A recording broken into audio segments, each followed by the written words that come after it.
Përshëndetje miq dhe mirë se erdhët në këtë video. Jeni live me Odetën.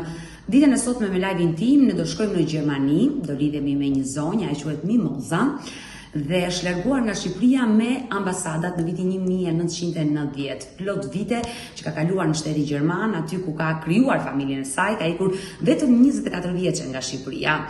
Por kur kthen kokën pas, ka kujtime plot të bukura dhe plot të hidhura nga Tirana, nga vetëlindja e saj, aty ku rrit me nënën dhe babain, përpos problemeve që kishte në familje. Dashuria e madhe vazhdon të jetë për Mimozën, jo vetëm për shtëpinë ku u lind dhe u rrit, por edhe për mungesën e dy prindërve që sot janë larguar nga kjo jetë.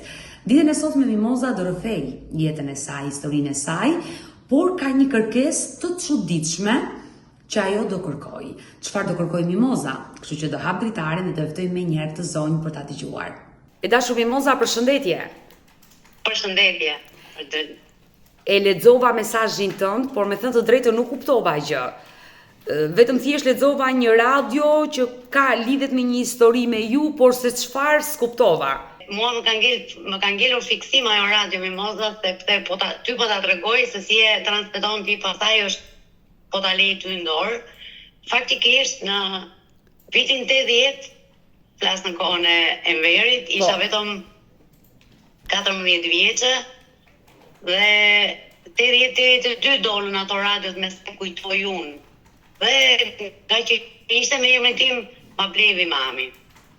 Po në 85-ën psoi mami im një fatkeqësi dhe në 86-ën nga një pjesëtar i familjes, mami dhe prindrit e mi u ndanë. U divorcuan. Po, do më qëndruan në të njëjtën shtëpi, po vetëm se u divorcuan. Dhe në ato kohë nuk është si sot që ndahet leku apo ndahet kjo, në ato kohë ndanin mobiljet për fatin që kishim. E vetmja vajzë ishe mes... Po, e vetmja. Po. Sa vjeç ishe dashur kur u divorcuan prindrit? Po isha, domethënë kam qenë te 19-a. 19 vjeç, ke qenë e rritur.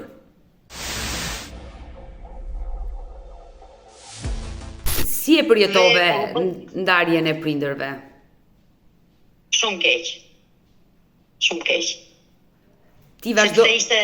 Sepse kisha dhe një vit më përpara që kishte psuar mami një fatkeqësi me ana shëndetësore dhe nuk e kisha më atë se nuk ecse dot më dhe nuk e kisha më si shoqe që qarkulloja me të, i dilja me të, bëja me të, kupton, ishte diçka dhe kjo ndodhi faktikisht sepse babi im ka patur me një gru tjetër 3 fëmijë dhe një nga këto fëmijë erdhi të bashkëtonte faktikisht me ne, por ajo na ndau.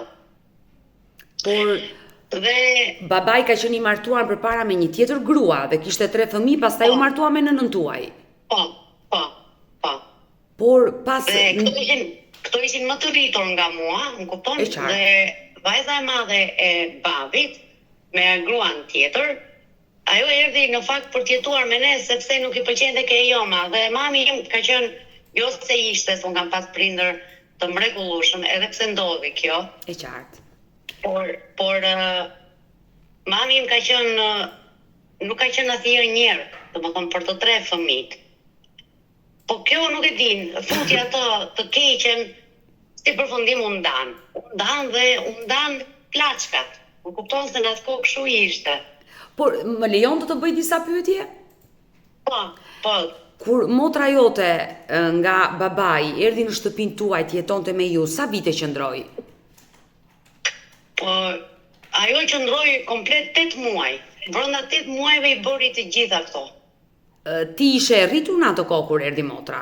Po, isha rritur, isha 19. Po pra, ti marrëdhëniet veci kishe me motrën, me ty si sillej ajo, mirë me nënën tënde që nuk e donte. Ajo sillej shumë mirë, edhe me mamin, edhe me mua.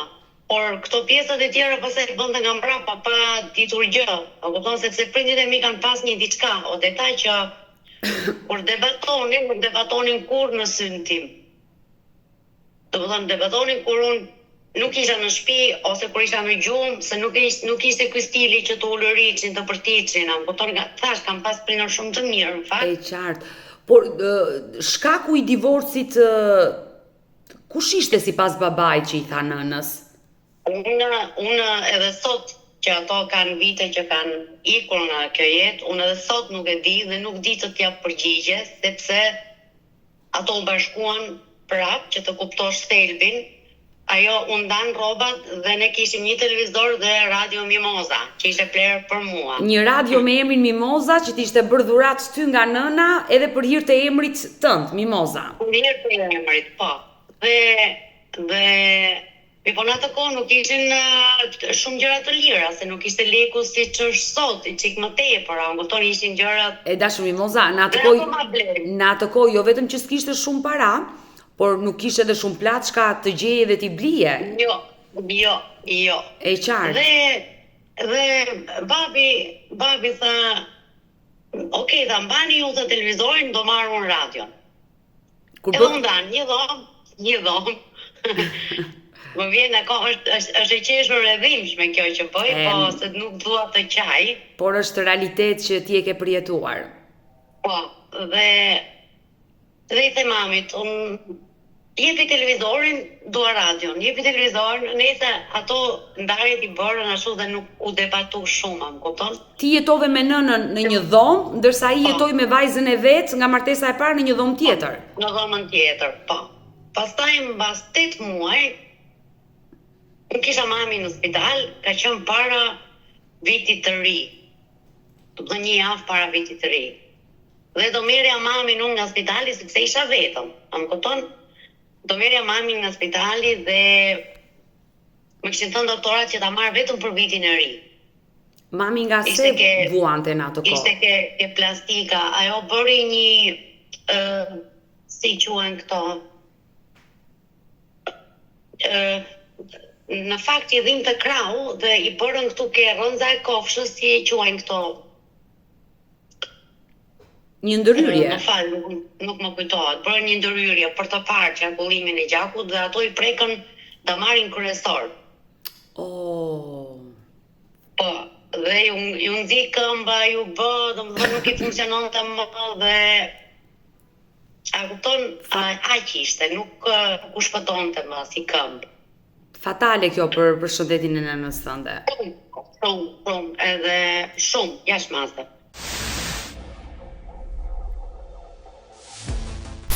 Ti e nxore nënën për festat e vitit të ri, mjekët të dhanë leje që të vinte nëna në shtëpi. Isha duke e nxjerr, domethënë nuk ishte edhe akoma viteri, unë po bëja këto përgatitjet si gocë e re që isha, e kupton? Dhe në atë kohë vinte një javë përpara vitit të ri, merrnim verë, po nga 5 shishe u lejonte. Ju keni jetuar në atë kohë në cilin qytet të Shqipërisë? Në Tiranë. Në Tiranë, në kryeqytet. Te shkolla bashkuar, po. Po, te shkolla bashkuar, po. Dhe hy në radhë, marr 5 shishe verë, atë shicin e njifshin, bilet ka qenë Coli, që ka luajt filmin, ka qenë shici ushqimores tonë. Unë emri nuk ja di, unë e di Coli. Coli si shinjifet në atë film, të vjetër shqiptare. Po? Edhe hy prap herën e dytë në radhë, edhe më thot Coli. I thash unë, më del mami nga spitali dhe dua shumë verë, se do vi shumë njerëz. Si që ka qenë atëra, më kuptoni? E qartë, që merreshin me tollona. Unë e shikoj babin që vinte nga puna dhe shumë i mërdhitur, e shikoj motrin që nuk vinte më nga puna, të paktën nuk e shikoja në shtëpi, më kupton? Dhe një darkë të bukur, ka qenë 3 ditë para vitit të ri, një darkë të bukur, i bie derës ke dhoma babit dhe a hapa derën dhe ky kishte ulur kokën, ishte shumë i mërzditur në fakt. Dhe më thot, duke qarë, me lot në sym, thot, i thash bab të hy brenda, po mër bab, tha dhe hyra brenda, dhe më përqafoj ma shumë dhe e kuptova që edhe ai e vetë e ndjente vetën shumë keq, a më kupton? Si përfundim, ajo radio ishte shitur, nuk ishte më. Babajta kishte shitur. Po, e kishte shitur, ose ajo nuk është marrë vesh, e di pse nuk është marrë vesh arsyeja Odeta, sepse këto u bashkuan për këtë vit të ri, a kupton? Unë mora mamin erdhi babi. Ndalemi pak, tek momenti që ti vajte në dhomë dhe e gjete babain e mërzitur, çfarë të tha? Po. Vetëm qante. Qante pse? Kishte kuptuar që kishte gabuar? Po. Po, qante dhe ndjente veten shumë, domethënë shumë të tepër të në gabim, tepër. Por me qante dhe vetëm më përqafonte dhe më thoshte më fal, më thoni thash po ke mami. Vinte turp të vinte ke mami në spital. Por me vajzën e tij çfarë kishte ndodhur me motrën tënde? Ajo kishte ikur nga babai? Ajo kishte ikur dhe e pyeta, i thash ku është? Nuk është, tha. Dhe i thash, okay, thash do vish, thash për vitri, thash se do marrë dhe mamin. Tha, do vish, thash ta takosh mamin në spital, po mami nuk më pranon, të pranoni, thash. Pas kësaj erdhi babi në spital edhe unë i thash isha shumë e gëzuar, do të thënë që erdhi dhe i them ka qenë ke plastika dhe atje nuk na lenin të hynin, po nga penxherat, nga hekurat, penxheret me hekurat dhe unë hypa ashtu si çapkëne që isha e vogël e shkurtër, por hypa pak ekra dhe i thash ma, ka ardhur babi. Si reagoi? Nuk absolutisht as nuk tha gjë, domethënë, sepse unë e dija që babi nuk e besonte që mami doja falte këtë, sepse ishte një diçka absurde faktikisht për ne. Kupton se nuk është se kishim ndonjë sherr të madh në shtëpi, apo nuk e di arsyen, edhe sot nuk e di ta them, për arsye sepse në momentin që ata u bashkuan, nuk është diskutuar më kjo çështje. Do nuk varros. Kjo tregon që nëna juaj e ka dashur përderisa e fali dhe e pranoi. Po, e ka dashur dhe e dinim, edhe unë edhe babi e dinim këtë pjesë, a më kupton, por neve prap nuk e diskutuam më. Domethënë nuk është diskutuar më në shtëpinë tonë kjo bisedë që pse ata ndoshta me njëri tjetrin mund ta kenë bërë. Unë nuk kam qenë asnjëherë prezent. Në praninë tënde nuk është diskutuar, por si kaluan festat e fundvitit të atij viti kur nëna doli nga spitali dhe ti solli dhe babain në shtëpi? Shumë bukur. Unë lyva shtëpinë, e lyva dhomën, kuptohemi, lyva dhomën, bëra një baklava të vogël, nuk e bëra vetë, se nuk dija, po më bëri një komshie dhe sepse e morëm vesh gjithë që do vi mami nga spitali dhe ke parasysh se lagjet në atë kohë kanë qenë vogla dhe u njihshin njëri me tjetrin dijesh. Dhe punën e ndarjes shumë veta nuk e dinin sepse mami t'i vitën shumë turp që ta thoshte, më kupton, që t'ia tregonte, mund ta ketë ditur për shembull një ose dy shoqet e saj të ngushta, po kështu në opinion nuk është marrë vesh shumë. Nga që dhe qëndrimi ishte nga po të njëjtën shtëpi, më kupton, dhe ju shmangnin vizitave, ju shmangnin këtyre që njerëzit mos ta kuptonin që kishte ndodhur një ndarje. E dashur Mimoza, unë jam e sigurt që gjatë kohës që nëna dhe babai kanë qenë të ndarë, nëna të shprehur. Jo, se më shumë të nga qenë në spital. Por e ka vuajtur atë ndarje? Jashtë. Shumë. Sa kohë qëndruan të ndarë ata? Pak muaj qëndruan. Kur erdhi kjo, mbas një viti fillon këto, domethënë që mbas një viti më tepër ndodhi kjo e ndarjes, 6 muaj vazhdoi si ndarje. Pastaj mbas 8 muajve, domethënë janë bashkuar prapë. Dhe pastaj ato plaçkat që kaluan nga njëra dhomë në tjetrën dhomë, shkuan në vendin e tyre. Aty nuk ishte shumë ndrim plaçkash, faktikisht sepse unë dhoma e gjumit, që u quante dhomë e gjumit, se shtëpiat kanë qenë të vogla, të paktën neve kemi pas të vogël, dhe unë kam fjetur gjithmonë me mamin. Babi flinte ke dhoma tjetër vete. Domethënë kjo, unë i kam ndarë ato që fëmijë. E kuptoj. Por unë historikisht kam fjetur me mamin, unë nuk mbaj mend që ti kam parë ato që të kenë fjetur në krevat të madh, më kupton, dopjo, fleja unë me mamin, dhe pastaj oq krevati i madh u vën 2 divane, sepse ishte edhe si dhomë priti, ishte edhe si, më kupton, u vë një krevat tek, dhe kështu jemi kallanis kur i thon. Edhe tu dukte pak e rregullt, edhe Domethënë, ne mbetëm ke dhoma jonë si që flinim, vetëm se ishte soba, apo ishte një divan, apo ndërsa babi kishte dhomën e vet me krevat, me një dollap. Kjo ishte, po më tepër ishte kjo e radios, dhe unë pyetja e parë që i bëra ku është radio. Momenti që u bashkua babai me nënën, ti mendja të kishte ngelur tek ajo radio që t'ishte bërë dhurat. E kam atë të fiksuar, e kam mojo deta, nuk e ke den sa jam e fiksuar ke ajo radio, sepse nuk e di pse, po ka që mu bë dhurat edhe mu shit në atë mënyrë, nuk e di pse, dhe unë e kam kërkuar faqekisht si radio, pavarësisht se unë ika pastaj, këto u bashkuan, iku kjo, Po ndalemi pak, momentin që kur ti e pyete babain, ku është radioa, çfarë përgjigje të dha? Ushit, tha, vetëm kaq, ushit. Dhe mami faktikisht më pat thënë që mos u mërzit, sepse unë qaja, me gjithmonë që qaja, se nuk e di, më ka ngelur, domethënë, dhe i thoja ma, po pse dua radion, a kupton?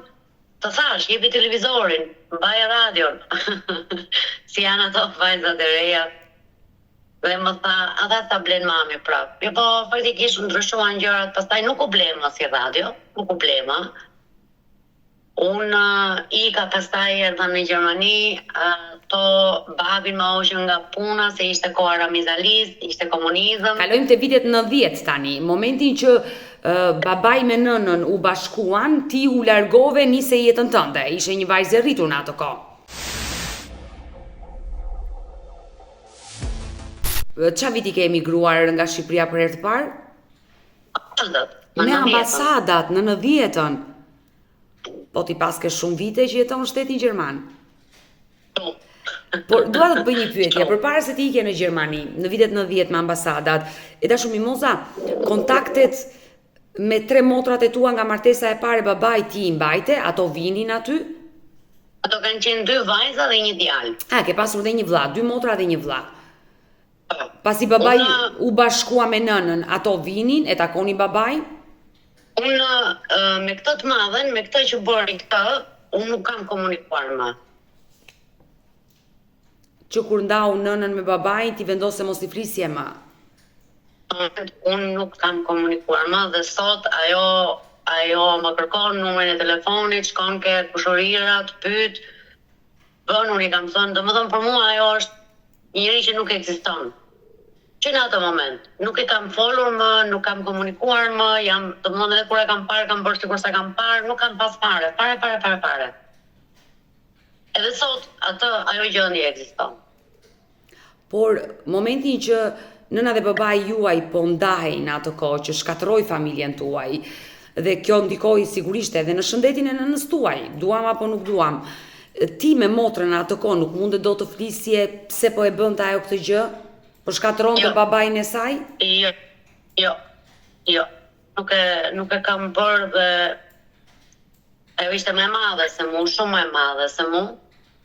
Ajo ishte, domethënë, unë isha 19, ajo ishte, mos gaboj 27, 26, se nuk e di dhe mirë kështu, se nuk... Pra, ti vendose... 27. Ti vendose të heshtje? Të të gënjej kot të them që e kam pyetur kështu, jo, nuk kam fare. Ti vendose të heshtje dhe të mos i flisje më me gojë dhe sot e kësaj dite ti nuk ke kontakte me atë motor.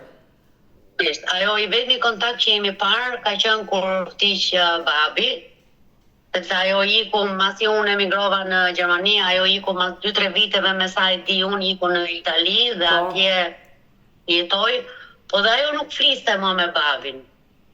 Edhe ajo nuk e fliste më babin. Domethënë se çfarë? Se si pse nga nuk u mor vesh, domethënë, edhe ajo nuk e fliste më babit. Por me motrën dhe vllajin tjetër ke pasur kontaktera? Të tjerët po, ato kanë ardhur, kanë hyrë, kanë dalë, domethënë kemi pas kontakte që fëmijë, faktikisht të rregullta, por mbase nga që ishim të rinj dhe nuk u diskutonin këto çështje, nuk e di, domethënë, por nuk kemi diskutuar. E qartë. Ti ike në Gjermani, ndërkohë babain në çfarë viti e humbe? Nëna u largua e para nga ky jetë apo babai? Jo, babai. Babi më vdiq në 2004, kurse mami në 2007. Le të themi ajo shtëpi e vogël në Tiranë mbeti bosh. Po. Pas vdekjes së tyre. Po. Por Unë në fakt e prisha ato kur erdha në Gjermani, domethënë punova, kam punuar shumë dhe burrin që mora e kam gjerman. Oh. E kam, domethënë këtë vit bëjmë 30 vjet bashk. Edhe 100 vite, u plakshit bashk. Dhe neve ndërtuam një shtëpi të re, i prishëm ato të vjetrat, i prishëm komplet, e kretëm të re nga themeli, duke menduar që ato prindrit e mi do jetonin, në fakt. Dhe ja bëra pak, mundova t'ja bëja kushtet më të mira se që kishim, por nuk i gëzuan shumë, sepse ikën të ri, ikën të 69 vjeç. Sa të rinj. Babai ndrojiet nga se? Kancer në mushkëri. Po nëna, problemin që kishte? Mami problemin që kishte, plus pasaj stresi më tepër. Stresi, sepse ajo edhe vetëm beti, kupton, unë isha këtej, pavarësisht se e merja këtu, shkoja në Shqipëri, kushtet i kishte, po prapë. E vetme. Vetmia mbasta, vetmia është vetmia të mbyt, Odeta. Pavarësisht se neve nuk e provofshim, mos e provofshim, por vetmia kur dëgjon kështu nga të tjerë të mbyt. Dhe është e vërtet.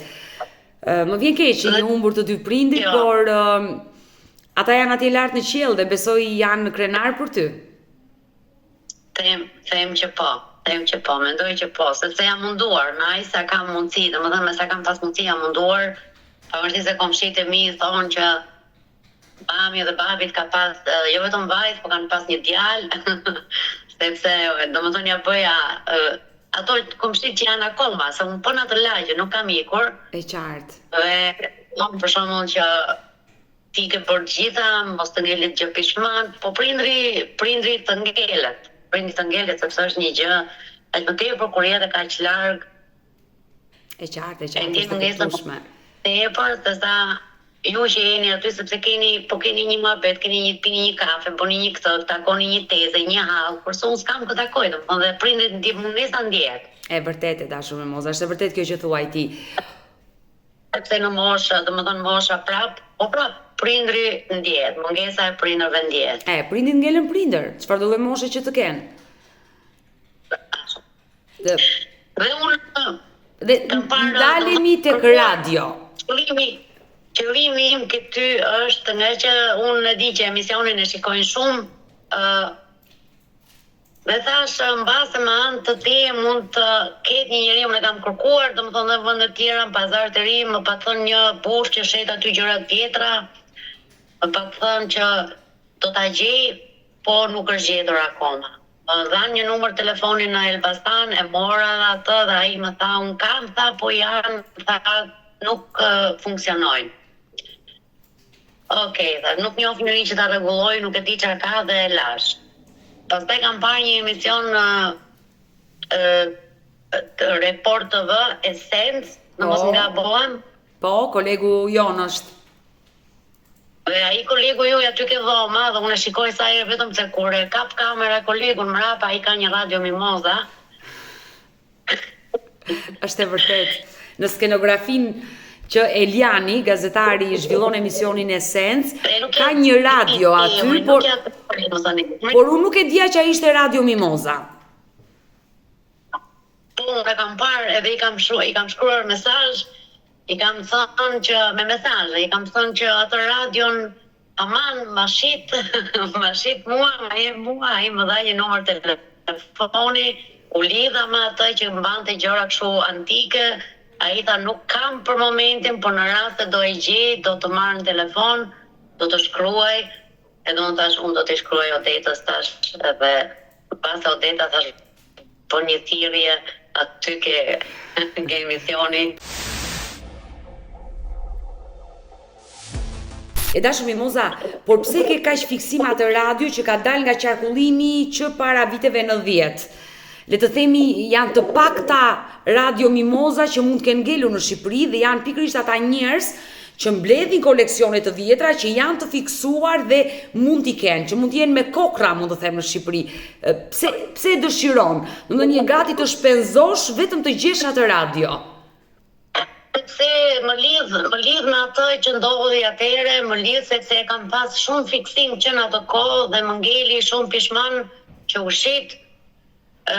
Kjo është e gjitha, nuk e di, e kam shumë, domethënë kam vite që e kërkoj, por siç thash, do ta gjej, do ta kërkoj, do ta gjej, do ta kërkoj, dhe unë po t'ja kisha shprehur mamit në atë kohë kur ishte, por ajo do ma kishte blerë, por e para që nuk është hap më biseda e ndarjes, absolutisht nuk është hapur më, dhe e dyta, unë kam kalu disa vite shumë me stres, faktikisht, sepse isha e vetëm dhe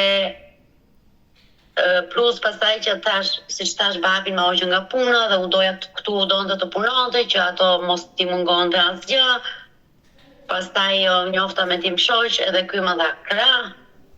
Dhe mas 5 viteve me tim shoq ndodhi këtij, pati një aksident të rënd në punë. Por si është sot bashkëshorti? Në 2001 ndojti një vit në spital pa ndërprerje. Dhe pastaj mas spitalit ato të veta, domethënë ato vitet ikën ujë pa u ndjerë vetëm nga stresi, vrapo këtu, vrapo aty, vrapo ke prindrit, pastaj vdiq babi, vdiq mami, e kupton dhe u mblodhën. E dashur Mimoza, dua të shpjegoj diçka. Ai kolegu im Eliani nuk e sheh dot kurrë atë radio, se është pronë e reportit. Dhe pronari jon, që është një shtetas italian, Carlo Bolino, është shumë i fiksuar pas këtyre gjërave antike, sidomos të periudhës së komunizmit, sa i ruan me një fanatizëm shumë të madh, sikur është një shqiptar, i ruan me një fanatizëm. Dhe realisht atë studio që ka bërë te Esencës, ai e ka bërë me shumë dashuri me të gjitha këto gjëra që janë të kohës së komunizmit, dhe ti ke para atë Radio Mimoza, dhe ke kërkuar që ta blesh, por ta garantoj unë që Eliani nuk e ka pronën e vet, e ka studio në emisionit të vetë, por që nuk shitet ajo radios, është pronë e reportit dhe është pjesë e skenografisë. Por unë të premtoj që njoh disa persona në Shqipëri që kanë blerë ndër vite gjëra që i përkasin kohës së komunizmit, dhe ndoshta mund të gjejmë në një radio me emrin Mimoza, por nëse do kemi në një radio Iliria, emra të tjerë ti nuk i do vetëm Radio Mimozën. Te ka dhe Iliria, po nuk i dua, unë dua vetëm këtë Mimozën. Atë që mban emrin tënd, prandaj ke një lidhje të ngushtë me këtë radio, sepse mban edhe emrin tënd. Edhe kjo që ndodhi më ka lidhur akoma më tepër, sepse unë kërkova atë radio, se në atë kohë ishte edhe vështirë të gjej një televizor, se ka qenë me autorizim. Dhe po mami im ka pas një punë shumë të mirë dhe punonte në Xhenjo, në reparto ushtarak. Po. Dhe ato, domethënë, ja bërë një autorizim me qenë se unë isha vajzë vetme dhe e kishte mami me kimece. E ke parasysh si ka qenë atë kohë. Dhe ato ja dhanë autorizimin. Tani dolën radio dhe i thosha mami dua radion, thoshte babi, po ti ai ke televizorin, kërkova televizorin. Po jo, e dua dha radion se ka emrin tim. E dua u ble. Dhe ndodhën këto. Dhe jam jashtëmase e lidhur, po tash unë mbase jam me vonesë. Por duke pas parasysh dhe kur ke edhe koha e gjatë që ka kaluar, e qartë. Të kalon, nuk e harron, po të kalon për momentin nga mendja, jo se e harron. Dhe gjithmonë fiksimi dhe thash do lidhe me Odetën. Unë në fakt kam qenë një herë ke emisionin, nuk kam qenë aty, po kam qenë lidhje telefonike me ty. S'toj mend. Po, Mimoza Alhof. Në lidhje me kë rast? Kemi një rast që kërkonte teatrin po të vllajën në Gjermani, dhe gjoja e kishin dënuar 20 vjet për pa letra, jo ai kishte bërë gjë tjetër, dhe unë mora në telefon ke pas avokatin Mu kujtua historia që kam trajtuar në studio, por realisht emri jot s'më erdhi ndërmend me njëherë. Mirë, Mimoza, po mirë që nga hera e dytë që ne që kemi të dyja së bashku, kështu që të falenderoj se pas ke dhënë kontribut në emisionin tim, dhe patjetër që unë do bëj të pamundur për të ndihmuar për të gjetur një radio me emrin Mimoza, një radio e kohës komunizmit që shitej në Shqipëri. Por më lejon të pyes për jetën tënde në Gjermani, jam shumë kurioze të di. Një 24 vjeçare që ishte rritur me komunizëm në Shqipëri, me fanatizëm, me mbyllje, shkoi drejt një vendi europian ku kishte liri, 24 vjeç, si ishte për ty ky ndryshim drastik, le të themi? Ishte, si ta them, ne kur erdhëm ishim grup i madh. Kur erdhëm nga ambasada, dhe më që erdhëm në Gjermani. E dashur, kur ti u futën në ambasadë, nëna dhe babai si e pritën? Babi e priti jo keq, mami po. Nuk donte. Jo. Kurse babi e mbaj mend që ka thënë këtë fjalë, sepse atë ditë që kam ikur, që do hyja në ambasadë, ka qenë ora 7 e mëngjesit, ka qenë dita e fundit, sepse atë ditë u mbyll. Nuk u hap më. Dhe unë ika, mami doli në rrugë dhe më thriste moza, kam dëgjuar nuk këtë nga babi, leje të shikoj jetën e vet. Vetëm këtë. Dhe unë nuk e ktheva kokën, se po ta kisha kthy kokën do isha kthyer. E qartë. Ti u fute në ambasadë dhe besoj sa keni qenë goxha shqiptar që qëndrua disa ditë aty në ambasadë. Unë kam qenë shumë e vogël në vitet 90, por i kujtoj shumë mirë ato skena. Dhe kur erdhëm këtu, neve na ra grupi me 60 veta në një vend. Kupton? Në një vend të bashkë. Dhe ato 2 muajt e para nuk kisha, domethënë s'kishim, unë shkruaja letra, po letrat nuk shkonin. Dhe mas 4 muajsh jam lidhur me mamin telefonata e parë. E parë, por e dashur Mimoza, në momentin që keni hipur radobuzat dhe keni dalë nga ambasada, gjithë, ju kanë ruajtur me automatik në atë kohë, ka qenë e frikshme ato skena që janë dhënë në TVSH të asaj kohe, i kujtoj mirë ato ngjarje, trumbull i kujtoj, por i kujtoj, nuk pate frikë një vajzë që i bie po që të dilej dhe të arratisej nga sistemi komunist për të vajtur në vendet e BE-s. Po, kisha frikë, po unë në fakt se dua ta them edhe këtë, unë në atë kohë në fakt isha dhe e fejuar. Ke qenë e fejuar, e qartë. Dhe ai ishte shkaku që unë hyra, sepse hyri ai i pari, pastaj hyra unë. Mi po, për fatkeqësi unë ndam këtu. Jetët tuaja vazhduan në rrugë të kundërt. Ju vendosët fillimisht çfarë vendi në Gjermani? Unë në fillim u vendosa në Saarbrücken, është në kufi me Francën. Pastaj në 92-shin kam ardhur këtu ku jam tani, në periferi të Dortmundit. Sepse këtu kisha një kushuririn tim, se unë veta vetëm. Këtu erdhi një kushuriri me gjithë gruan dhe djalin që kishin, erdhëm tu dhe unë për t'u afruar me këto, se këto nuk kishin drejt lëvizje, kurse unë kisha të drejt lëvizja, sepse ne morëm pasaporta gjermane që në statusin gjerman e morëm që në ambasadë. E që momenti që hytë në ambasadën gjermane këtu në Tiranë, e kuptova? Në lejtë me dalëra në Italia, ne. Po ne gençeri na pajisi me statusin gjerman, me pasaportat, dhe neve pastaj kaluam, më kupton që mos na gjente gjë. Dhe unë kisha të drejtë lëvizja, dhe me qenë se unë kisha kushuririn tim këtu në këtë vend, erdha këtu. Dhe që në atë kohë jam këtu, domethënë dhe nuk kam lëvizur. Si ishte fillimi? Besoj nuk ka qenë i lehtë, pavarësisht se kishe lirin totale. Vështirë ishte dhe e mbaj mend herën e parë kur më dhanë 450 marka, sepse ishte ndihma e parë, domethënë që na dhanë.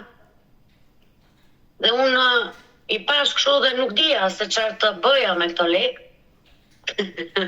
E vërtet. Nuk dija sinqerisht. Dhe e mbaj mend që kam shku ke tregu, ka qenë tregu rrobave që u bëj një herë në javë. Mbaj mend që kam bler një pullover 60 marka për mamin. Dhuratën e parë ja bëre nënës. Dhe e mbaj mend dhe domethënë kjo ka qenë dhe thashun, okay, tani më ngelën 390. Dhe këto tani nuk dinim edhe se si ti menaxhonit. Nuk dinim.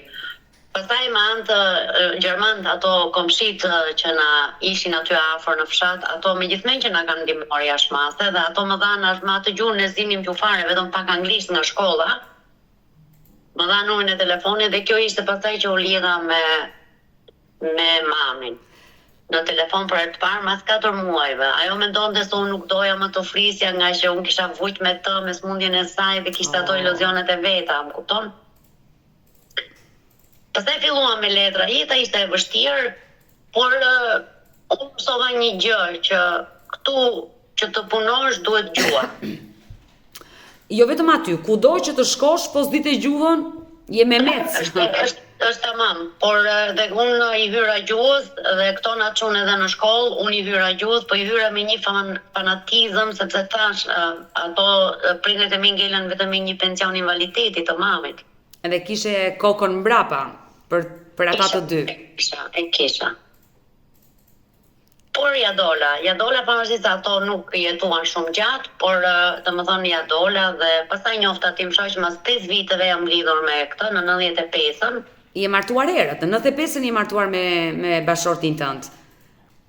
Keni sjell Jo direkt, kemi martuar direkt, kemi bashkëtuar në fakt 6 vjet dhe kjo ishte edhe një kështu se ne u rritëm atëherë me turpe, me kështu e me frikën edhe kur jam njoftur me tim shoq më thotë unë sot dua të vi në Shqipëri, ai thashun po s'kam si ti the mamit që ne bashkëtojmë.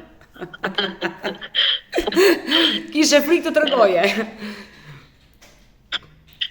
Pastaj i thash mamit në telefon, po kështu duke u përty, por o mami duhet të them diçka, po mami mam thoshte se e kam pas me gjithmen, jo se i kisha unë, por ishin, ka qenë dhe moderne, ka qenë dhe me kohën, ka ecur dhe me kohën, pavarësisht se njifte kohën që ishte vështirësi, po i njifte dhe thjesht fakti që keni jetuar në kryeqytet në ato vite, padyshim që në krahasim me vendet e tjera Tirana ka qenë shumë herë më e përparuar. Edhe i the mami, unë kam njohur një djalë, po jo, po mami mam thoshte mua, po është gjerman. Dhe po ajo është gëzuar shumë aty. E priti mirë lajmin. Jashtë ma se mirë, ashtë më tepër që këto katolik neve, se mami muslimane, unë nuk para anoj shumë ke këto. Edhe i thashë ma, po kjo është katolik, po s'ka gjoj ma, dhe të mefton ti është ti lumtur dhe e ka dasht dhe thoshte nuk kam një vajzë, kam 2, kam djalë e vajzë. E ka dashur shumë. Jashtë ma. Ardhja juaj e parë në Shqipëri me bashortin, besoj u lumturuan nëna dhe babai. E kishte bërë dhe dhomën, se pastaj shtëpia u bë, do të kisha dhomë tepër, kupton, dhe e kishte bërë dhomën e gjumit e gjitha kështu dhe unë i thash, unë nuk flej, thash, në dhomë me të këtu në shtëpi me ju, i thash. E qartë. Në vinte turp, kupton. E kanë qenë vite të vështira, le të themi, ti rinin tënde kishe kaluar në Shqipëri dhe kishe një tjetër mentalitet. E kuptoj qartë. Ka sidomos ka shqiprindrave, domethënë, edhe kur kam ardhur se kur erdha këtu mu bë shok i vetëm u bë cigarja. E fillova këtu, e piva këtu. Dhe kur kam marrë në 93-shin për herë të parë, domethënë vitin e ri, kaloi 92-shin për 93-shin, kam marrë në Shqipëri, kam festuar aty me prindrit dhe nuk kishim drita, të iksin dritat, ishin nga 1 orë 2 orë dhe edhe i them mamit, ma, ku e kja të kandilin, kanë qenë kështu si lampa dore. Në fakt nuk doja të shkoja në banjo, unë doja të shkoja të pije cigare, po nga që ishte errësirë doja të dritën. Dhe më thot babi si duket e kuptoj, edhe më thot jo bab, thot, nuk ke nevojë me atë dialektin e vetë Tiranës.